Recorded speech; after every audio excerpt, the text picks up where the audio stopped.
July 5, 2021న Amazon founder Jeff Bezos తన CEO పోస్టుకి రిజైన్ చేశారు.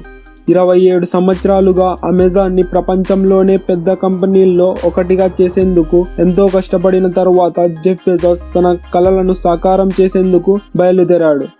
కొన్ని రోజుల క్రితమే ఆయన జూలై 20న అంతరిక్షంలోకి వెళ్తున్నట్లు ప్రకటించారు. జెఫ్ బెజోస్ ఇలా చేసి ఎలాన్ మస్క్ కంపెనీ అయిన SpaceX తో పోటీ పడబోతున్నారని ప్రపంచమంతా అనుకుంటోంది. కానీ ఫేమస్ ఇంగ్లీష్ బిజినెస్ మ్యాగ్నెట్ అయిన రిచర్డ్ బ్రాన్సన్ జూలై 11న వర్జిన్ గెలాక్టిక్ యొక్క స్పేస్ ఫ్లైట్ తో అంతరిక్షంలోకి వెళ్ళబోతున్నారు. అంటే ఆయన జెఫ్ బెజోస్ కన్నా ముందే స్పేస్ లోకి వెళ్ళబోతున్నారు. ఇలా ఈ space competition blue origin versus virgin galactic గా మారింది. ఇందులో మన ఇండియన్స్ కి ఇంట్రెస్టింగ్ గా చూసేందుకు ఏముంది?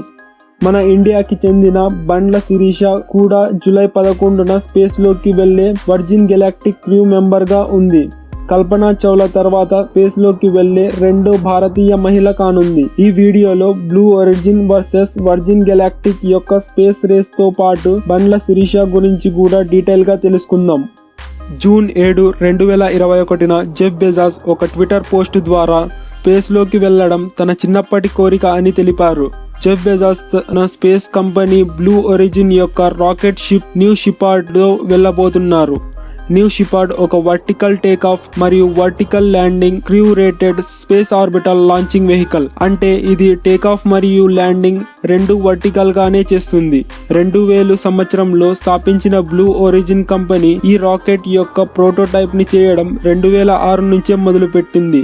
దీని అన్క్రూడ్ స్పేస్ ఫ్లైట్ టెస్టింగ్ 2015 వరకు పూర్తయ్యాయి. ఇప్పుడు దీని మొదటి క్రూడ్ స్పేస్ ఫ్లైట్ కానుంది. $180 మిలియన్ కంటే ఎక్కువ సంపత్తి కలిగిన జెఫ్ బెజోస్ కి తన కంపెనీ మరియు టెక్నాలజీ మీద తనకు ఎంత నమ్మకం ఉందంటే ఆయన తన ఫస్ట్ క్రూడ్ ఫ్లైట్ లో తనే స్వయంగా స్పేస్ లోకి వెళ్ళబోతున్నారు. ఈ రాకెట్ షిప్ తో 3 వ్యక్తులు స్పేస్ లోకి వెళ్ళగలరు. దీని ఒక్క టికెట్ ధర $28 మిలియన్. జెఫ్ బెజోస్ మరియు తన తమ్ముడైన మార్క్ బెజోస్ తో పాటు అమెరికన్ ఏవియేటర్ అయిన విల్లీ ఫ్రాంక్ కూడా స్పేస్ లోకి వెళ్తోంది. జెఫ్ బెజోస్ లాంటి ఒక మల్టీ మిలియనియర్ మరియు వరల్డ్ ఫేమస్ పర్సనాలిటీ స్పేస్ లోకి పోవడం అనేది చాలా పెద్ద ఈవెంట్ కానుంది. ప్రపంచవ్యాప్తంగా స్పేస్ ట్రావెల్ మరియు ఎక్స్ప్లోరేషన్ ఫీల్డ్ లో ప్రసిద్ధి చెందిన ఎలాన్ మస్క్ కూడా ఇప్పటి వరకు స్పేస్ లోకి వెళ్ళలేదు.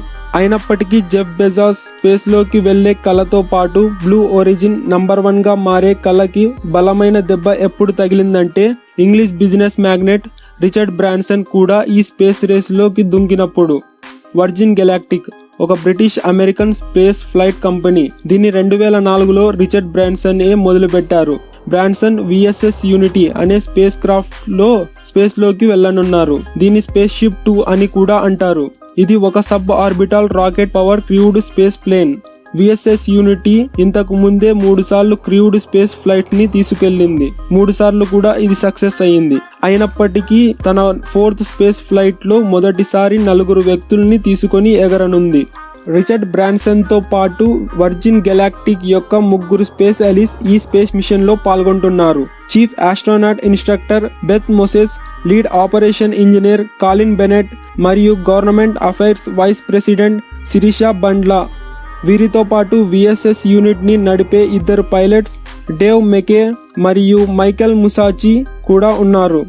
కానీ మన ఇండియన్స్ దృష్టి అంతా ఒక్క వ్యక్తి మీదనే ఉంటుంది. అదే శిరీష బండ్లా.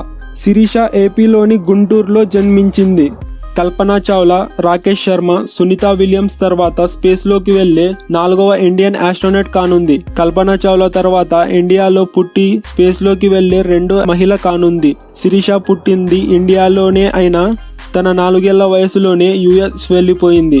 2011లో ఆమె పుర్జు యూనివర్సిటీలో ఏరోనాటికల్ ఇంజనీరింగ్ లో గ్రాడ్యుయేషన్ పూర్తి చేసింది. దాని తర్వాత 2015లో వాషింగ్టన్ DCలోని జార్జ్ వాషింగ్టన్ యూనివర్సిటీ నుంచి తన MBA డిగ్రీని పూర్తి చేసి వర్జిన్ గెలాక్టిక్ లో జాయిన్ అయింది. ప్రస్తుతం ఆమె వర్జిన్ గెలాక్టిక్ యొక్క government affairs and research operation department లో వైస్ ప్రెసిడెంట్ గా ఉంది.